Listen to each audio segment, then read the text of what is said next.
Greetings. Today's the Timeshare Traveler. Today's episode 370, avoiding timeshare traps. And that's don't be fooled. I've probably explored every one of the ones, at least that I've been promised as possible. And I won't say that I have discovered all of them. And I guess I found the ones that don't work for me. And I wanted to share all that stuff with you guys. So before you get into timeshares, it's good to know what the traps are. Again, I've been told many of them, and I've tried to explore them just to make sure they were really not possible. So anyway, don't be fooled. Timeshare is not an investment, but they're told it's an investment. You can make money renting out your timeshare. I'm sure it's possible, but for the most of us, let's just say it's not possible.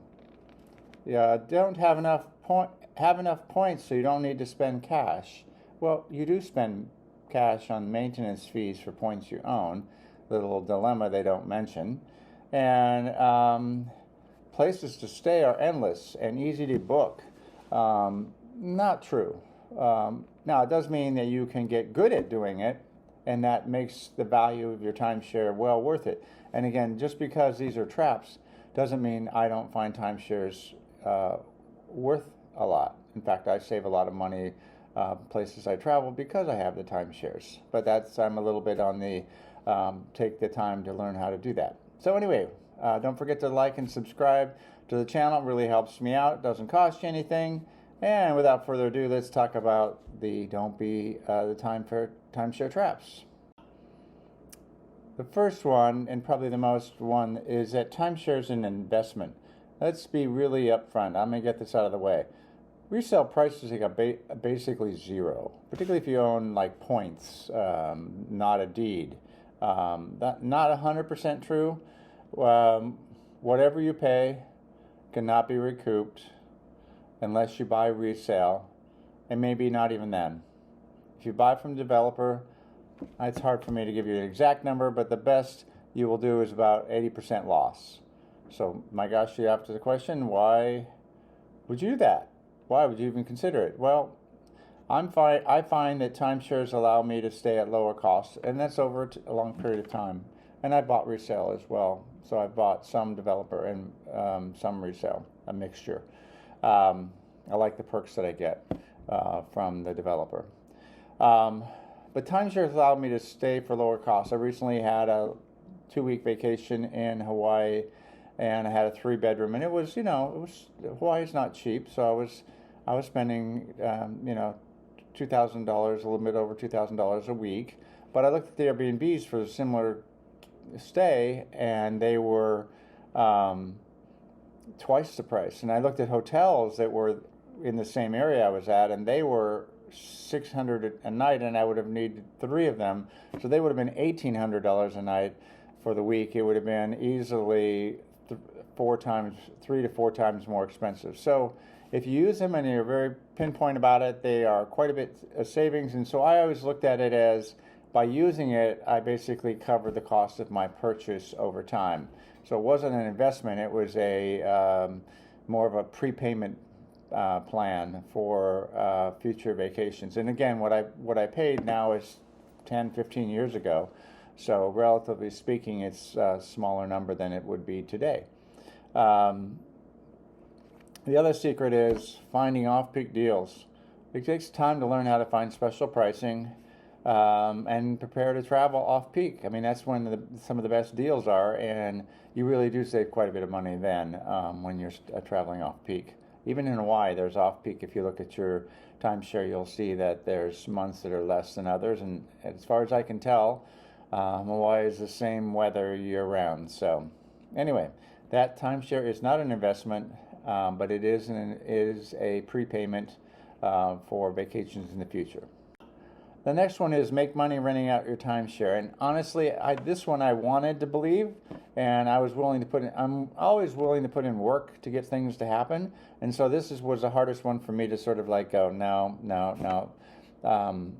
this is not worth it. First of all, my experience is you barely recoup maintenance when you rent it out. Now, it's not bad to do this. So if you're got excess points for a year and you're not going to travel, then renting them out is is better than losing the points.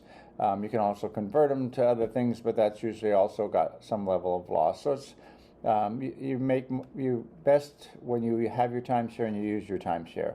It's a job to rent out your timeshare. You have to look at it that way. It's an extra job, just like if you have an Airbnb. Hopefully that job of renting it out makes it so you make more money than just renting it long term. That's the model for having Airbnb. Again, there are certain situations like they say, race the Las Vegas during when the Formula One race cars are there, and some music festivals you can book in advance, but you have to book them way in advance. You're going to have to know exactly what they are. I just don't have the time and energy. And again, maybe there's only 5 I need to learn, but I just haven't taken the time to do that. Just feels like another job, and I didn't want that to be what I was doing. And again, I think recovering your maintenance fees is the normal, what most people do. And again, the reality is most people don't know actually how to use their timeshare, and that's why there's such a dissatisfaction rate with timeshares. Many people end up paying maintenance and they don't even use their timeshare, so it's even worse. So I look at renting them out as just a recoup when a year that I'm not going to travel as much, or I've used more of the lower its cost rentals versus my points. And again, rental sites are places to rent a timeshare, like Koala. Red Week is another one, where you can typically rent for pretty close to the cost of the maintenance fees. And again, it's limited, so it's not everywhere all the time. But again, recognize that the rental company has actually put a profit in there, so you as a person renting it out are probably renting it at a slight loss. Again, it's better than not using it, but I do want to make it sound out when they talk about it how this is great. You're going to make zillions of dollars. The reality is it's a nice escape to minimize the losses when you're not able to use your timeshare.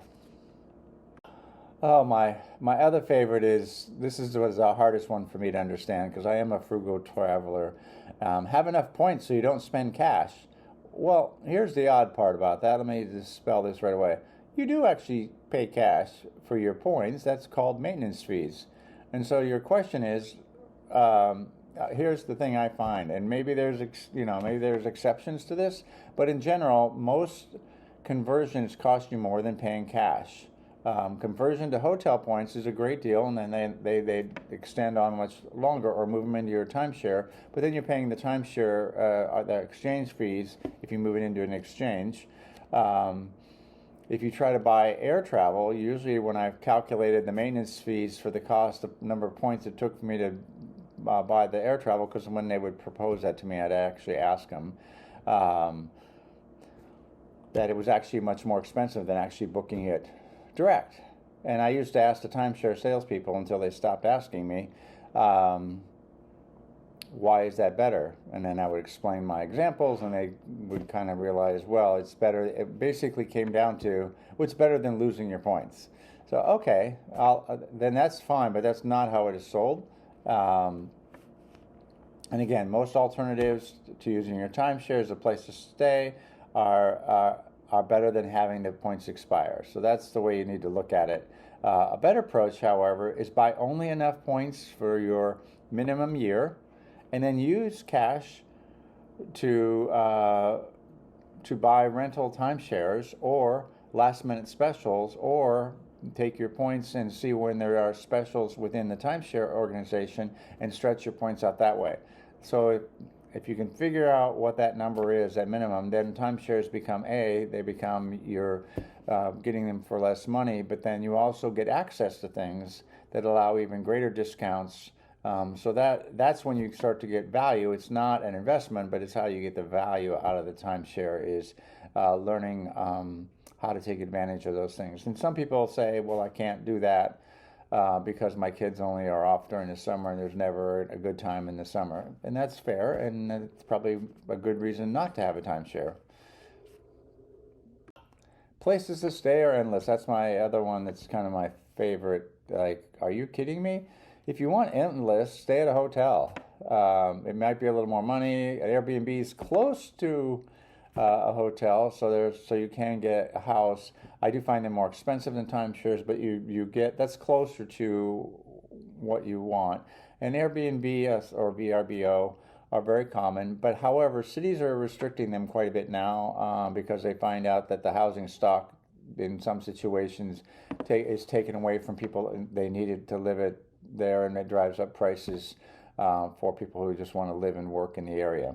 So there is some restriction being done, and I think the hotels are lobbying against Airbnb, so now they're paying taxes and all kinds of things. Plus the profits that Airbnb now needs to drive means it's harder and harder to make money as an owner, but still people are doing it. By the way, thousands of places, which is what is possible, is not endless. And the other thing you need to know, the top resorts, they fill up fast. You often need to book a year in advance. So let's don't sugarcoat this of like, this is, travel made easy. If you want the best places, that's true in life. If you want the best places, you got to plan ahead. Mostly highly available places are places of oversupply. And don't use points at oversupply places. And my two favorites are Las Vegas and Orlando. Buy last minute deals. $400 a week, you can get them in Vegas or Orlando often. Or do a marketing package for $200 for 3 nights. I mean, most people say staying in Vegas more than 3 nights is too long. Wait for the timeshare to put them on sale. I'm always looking at the timeshare, and they almost always have points on sale for Vegas or Orlando where you're paying 50% of the points that you normally would pay. So just wait for those to happen, and usually they happen once or twice a year. Doesn't cover every possible week, and it definitely won't be like the Formula One during in Las Vegas. It won't be during then. But places are not endless. There are quite a few, and learning how to use them is the challenge that most people don't even overcome, so they end up being very frustrated about that.